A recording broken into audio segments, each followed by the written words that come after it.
উপস্থিত এই দশমিনা উপজেলার সম্মানিত সুধীমণ্ডলী, ওলামায়ে কেরাম, সাংবাদিক বন্ধুরা,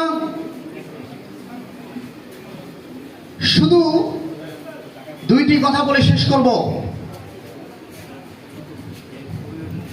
এদেশ থেকে ইসলাম এবং ইসলামী আন্দোলনকে মুছে দেওয়ার জন্য বাংলাদেশ জামাত ইসলামী ইসলামী ছাত্র শিবিরকে টার্গেট করা হয়েছিল। অত্যাচার নির্যাতনের স্টিম রোলার চালানো হয়েছিল। এই দশমিনা উপজেলায় আপনারা জানেন বারবার মামলার নাটক সাজানো হতো, সেখানে আমাদেরকে আসামি করা হতো। ওরা মনে করেছিল মামলা দিয়ে জুলুম নির্যাতন করে বাংলাদেশ থেকে ইসলাম এবং ইসলামী আন্দোলনকে মুছে দেবে, কিন্তু আজকের